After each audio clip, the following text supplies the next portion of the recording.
Bonjour à tout le monde et bienvenue sur la chaîne YouTube de Telcolon. Aujourd'hui, nous explorons le RAM ouvert, une nouvelle méthode révolutionnant les réseaux mobiles dans les télécommunications. Spécifiquement, nous parlerons de composants clés comme OCloud, ORU, ODU, OQ près de AirTrek connu et SMO. Alors commençons par là.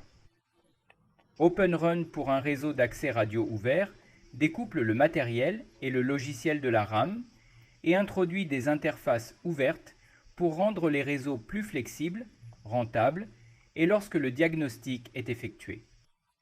Décomposons-le avec ses composants fondamentaux. Tout d'abord, parlons de cloud, le cloud ouvert.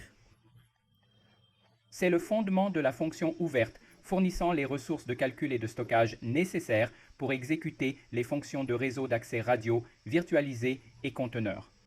Le cloud permet une échelle efficace et une allocation dynamique des ressources, ce qui en fait une partie essentielle de l'architecture ouverte.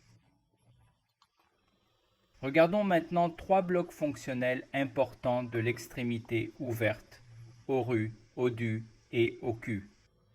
L'unité radio ORU ou ouverte. L'ORU est responsable de la transmission et de la réception des signaux radio.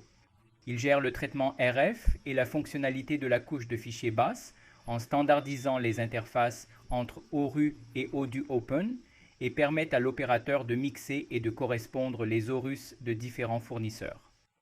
La prochaine unité est le ODU, ou unité de distribution ouverte. Le ODU traite les protocoles de couche inférieure comme la couche IFI, MAC et RLC. Il assure de faibles latences et un traitement en temps réel requis pour des tâches telles que la planification et l'allocation des ressources. Le prochain est OQ, ou une unité centralisée ouverte. L'OQ gère les protocoles de haute couche comme les fonctionnalités PDCP et RRC. Il fournit un contrôle centralisé et peut être déployé dans le cloud pour optimiser l'utilisation des ressources et les performances du réseau. De plus, cet OQ peut être divisé en deux morceaux. L'un est l'appel OQ-CP comme architecture de plan de contrôle et l'architecture de plan d'utilisateur OCUP-E. Ensuite, nous parlerons des plates ou des contrôleurs intelligents fonctionnés qui sont divisés en deux types, près de RTIC et non RTIC.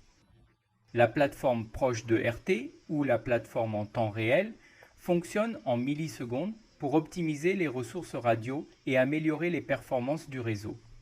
Il utilise des algorithmes AI et ML pour effectuer des tâches telles que la gestion des interférences, l'allocation des ressources, la gestion dynamique du spectre et l'équilibrage de charge. Les plateformes RT connues ou non en temps réel fonctionnent à un rythme plus lent pour gérer des fonctions critiques connues telles que la gestion des politiques, la formation, les modèles AI et l'analyse prédictive. Il est généralement déployé avec le SMO. Enfin, parlons du framework de gestion et d'orchestration de SMO ou de services. SMO gère tout le cycle de vie des composants ouverts et de déploiement et de configuration à la surveillance et à l'optimisation. C'est une sorte de centre de commandement qui assure un fonctionnement fluide dans tout l'écosystème ouvert. L'ouvert ouvre la voie à des réseaux de télécommunications plus innovants, plus rentables et plus flexibles. De l'eau nuage à ORU, ODU, OCU, RIGS et SMO, chaque composant joue un rôle vital dans l'écosystème. Si vous avez aimé cette vidéo, n'oubliez pas de liker, partager et vous abonner pour plus d'infos télécom.